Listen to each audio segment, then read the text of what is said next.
What's going on, party people? There I am.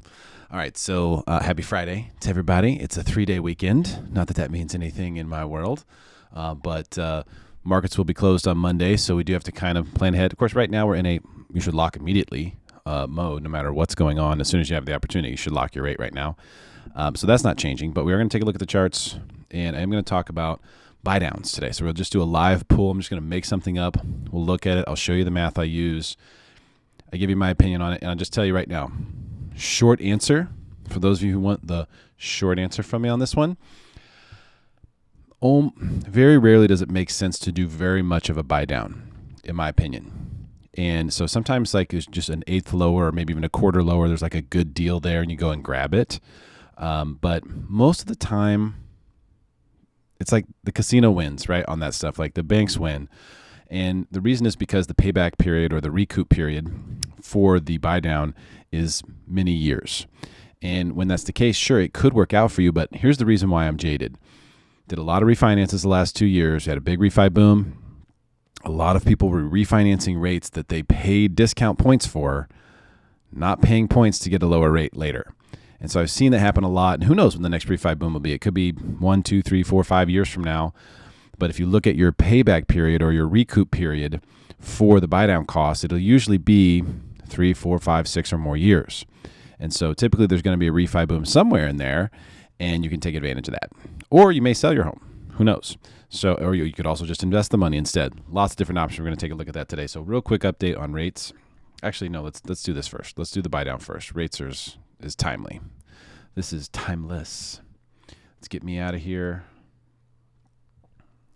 Let me put this up real quick. NMLS 155010. I'm a VA home loan specialist, although we do all kinds of loans.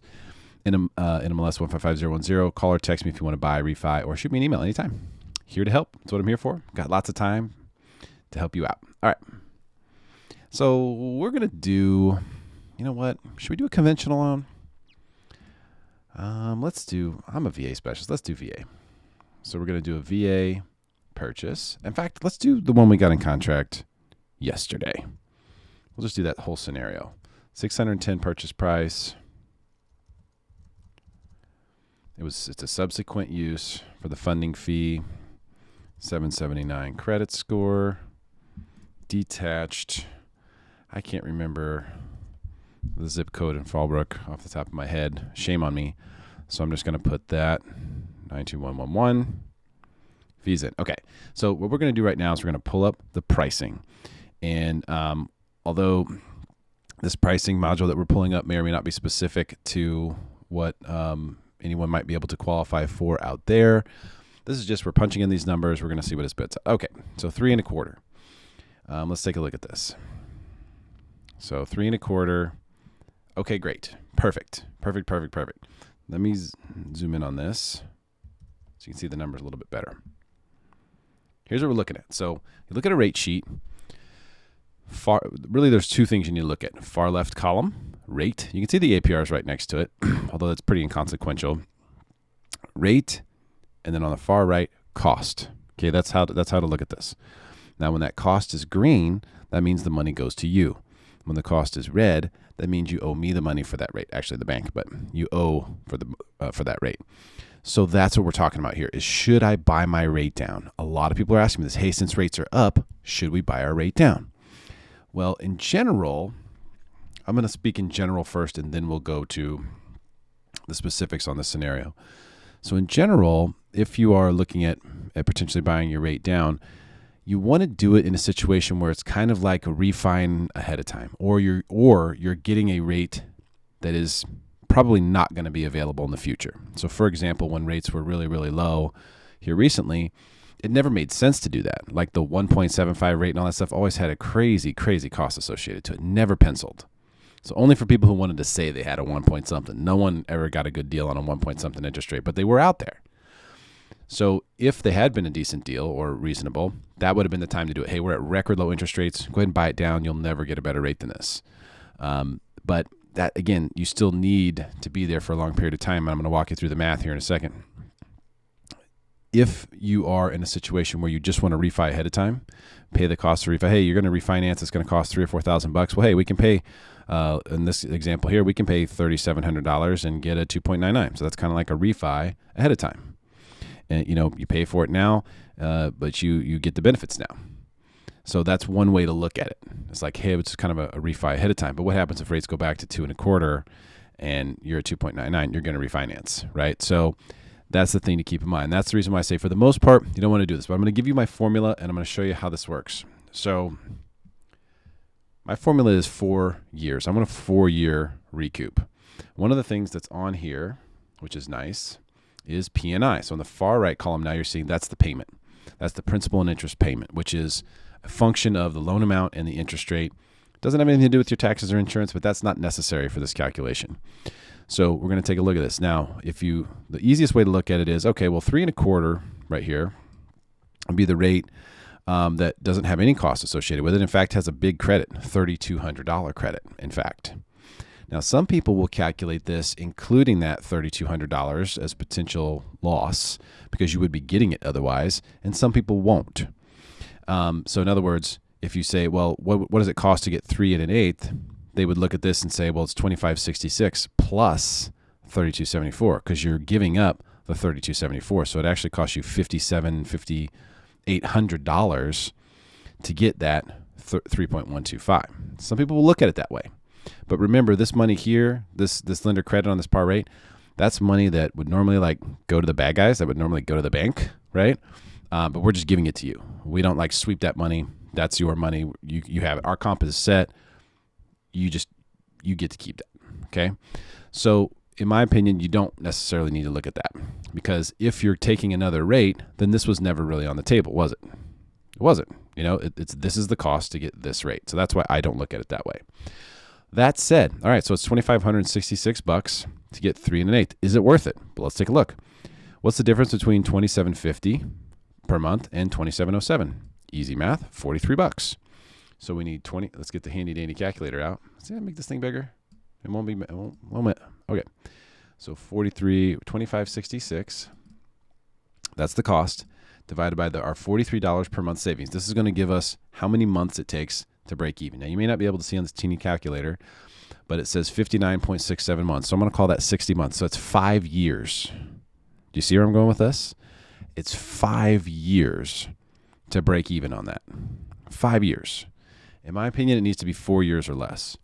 And so it's 5 years to break even on your payment savings to buy this rate down. And that 5 years is just to get back to even. You don't start saving money until month 61.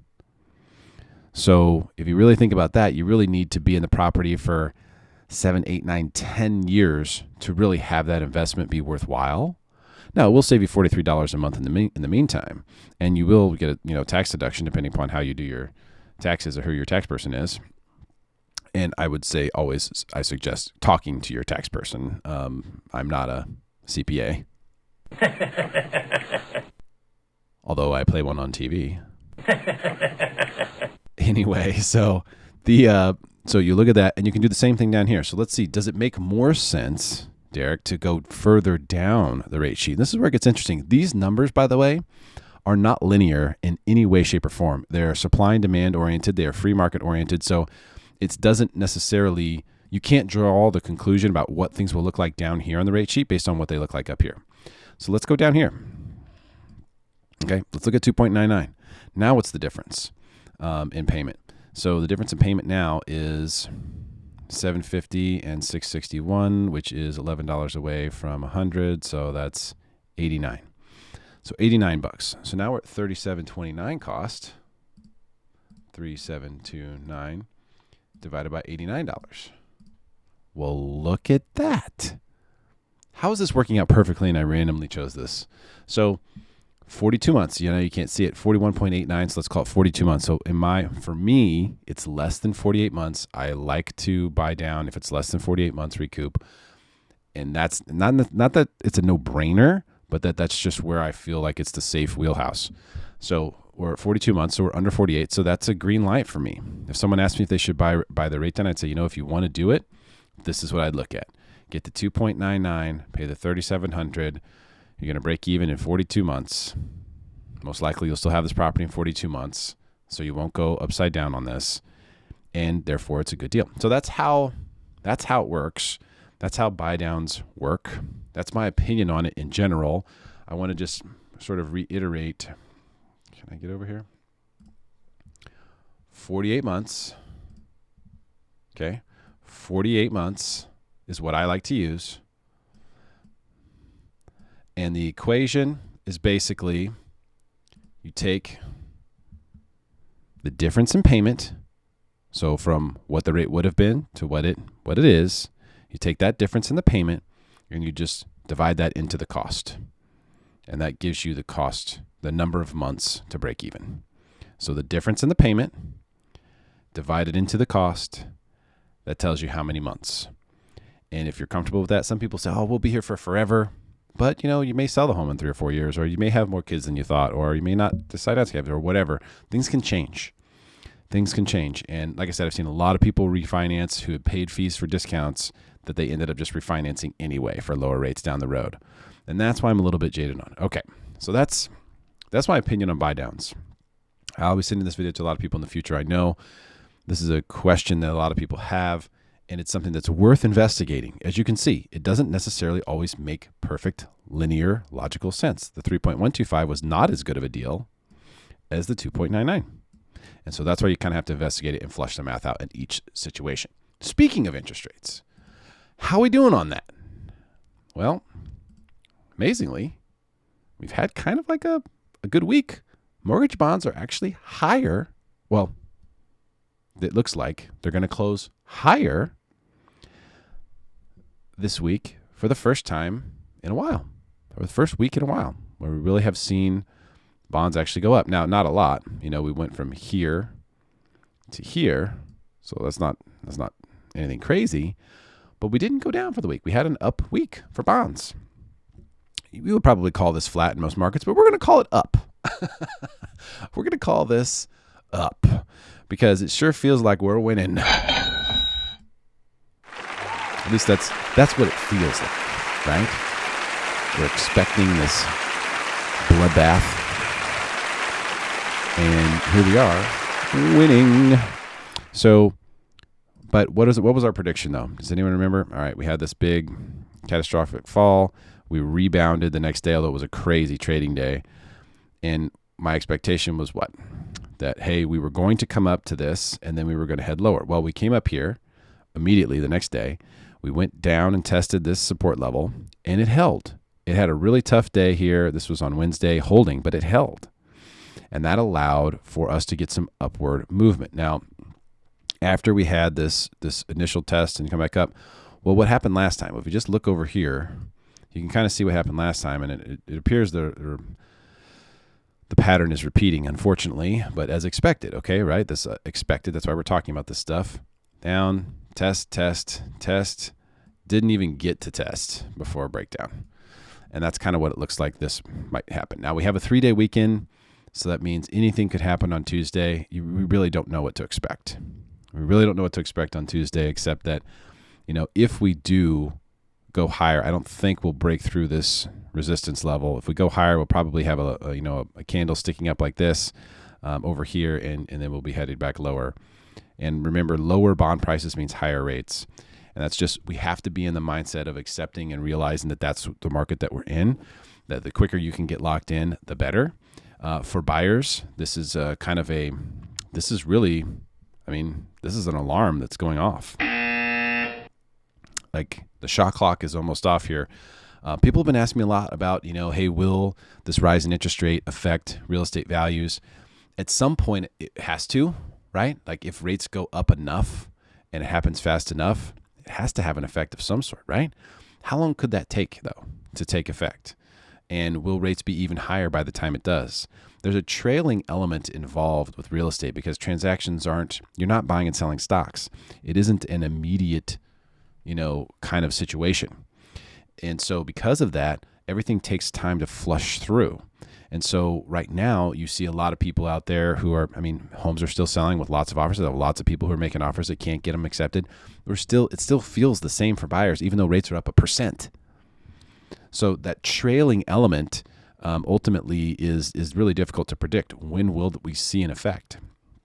Best thing that can happen is for real estate to stay flat and just be kind of create a new norm as rates go up. It will still cost buyers more, which is what we're trying to avoid. That's why I've been telling you to get locked in. I'm trying to tell you to just pull the trigger. Find something you like, get in there. Get in there. Because housing costs are going up. Whether you look at the rental graph, whether you look at the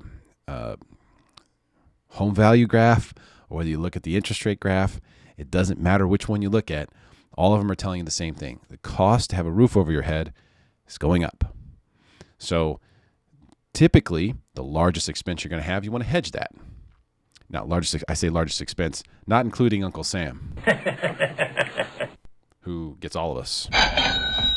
Do some division on that. It's almost tax season. Look at how much money you paid Uncle Sam, divide by 12.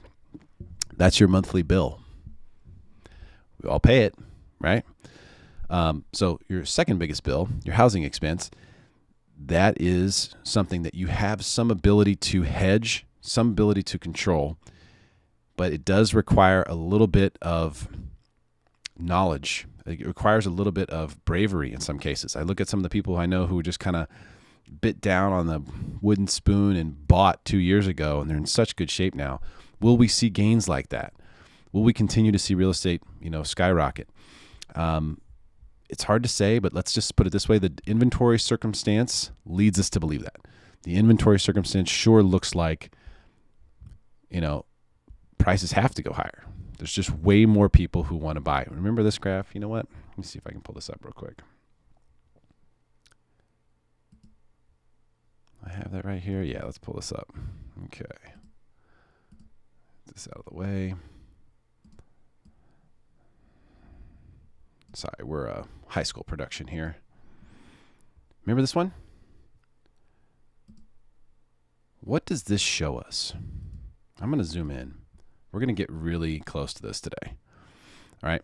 So on this graph, what you see, 33-year-olds, the average home buyer age, this has really predicted the movements, the macro movements in the real estate market for quite some time. You can go all the way back here. I don't know if you can see. Let me see if you can see what I'm drawing here. Okay, cool. That'll just go away. Great. All right. So if you go back here, so this is today, 33-year-olds today. And this was actually last year. So technically we're in this candle now. Okay. Notice the increase in 33-year-olds for, this year, next year. So that's 2, 3, 4, 5, 6. For 6 more years, we have more 33-year-olds, more people turning 33 each than we do this year. And you can see where demand is this year, right? Now, if you go back, okay, how long ago was it since the market crashed in 2008? Let's count back 14 tabs. 1, 2, 3, 4, 5, 6, 7, 8, 9, 10, 11, 12, 13, 14. Here's where we are. So you can see the market crashed after we had this long period of declining 33-year-olds. And the market turned around when that turned around and started going higher. So you can see demand definitely plays a role here. Now, you could also make the argument that, well, we were overbuilt before and now we're underbuilt. And that is definitely playing a role. Supply and demand both play a role here. But it's very difficult to say that prices will go down given this data. I mean, it's just kind of like, what do you want me to give you a hunch? I can't give you a hunch like that when all the data is staring me in the face and telling me that, yeah, demand is through the roof, supply is nothing. That just leads to higher prices. It just does. So I wish I could sit here and tell you, hey, don't worry, wait a year or two. Rates are going to go up, prices are going to go down, then you'll be good to go. I mean, I wish it were that simple. Just historically, with all the data that we have, just doesn't point in that direction. It points to hyperinflation, as I've been discussing for months, which means prices will continue to go up, even if the cost goes up. The cost of money goes up. Now, also right now, one of the things that's interesting is being able to borrow money. If you look at just look at the rate quote we just did at 3.25, we talked about the buy down to 2.99. if inflation is 7.5%, which we know it's way more, but if it is 7.5%, and we give it that's all we give it, and you can borrow money for 3.25%, you're borrowing money for half of what the cost of capital is. That's a great time to borrow money. I know it may not seem like it. Well, hey, it was 2.25%, now it's 3.25%. That seems worse. But truthfully, if you can borrow money for less than inflation, see, the fact that these bonds I've been telling you about, that are these mortgage bonds, are worthless. All of the bond market is worthless right now because of inflation. It's worthless to the investor.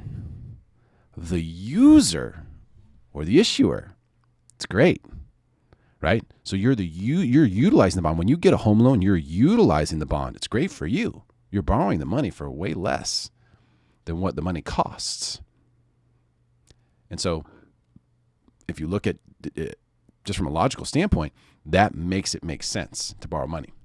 So this is not, when you have high inflation, that's not the time to, the ideal time to pay your debts off, right? Although it's never bad to pay your debts off. But just mathematically speaking, that's the time to borrow. So just FYI. Okay. Let's see if there was something else. I just wanted to jump in there because that's something that all these things are coming up on a regular basis. And I love these conversations, and I love sharing with people and trying to help any way that I can. But these are things that are going to continue to come up in this market. So, hey, everybody, enjoy your 3-day weekend. If you have a mortgage question, I'll be around. Give me a shout. Shoot me a call, shoot me a text, send me an email. I will be here for you. I want to make sure everybody gets a good deal. Can I say one thing? One thing that's really important here is don't let yourself get ripped off. Don't let someone that you know go get a home loan and get ripped off. I see people here, and just had one today. She's going to let herself get ripped off. I don't know why. There's no reason for that. In just a few minutes, I can tell you if the deal you're getting is a good one or not. I'm available, here to help. This is what I do all day. So take advantage of me. My cell, email on the screen, call, text, email. Let's make sure you're getting a great deal on your home loan. All right? Have a great weekend, everybody. And I will see you soon.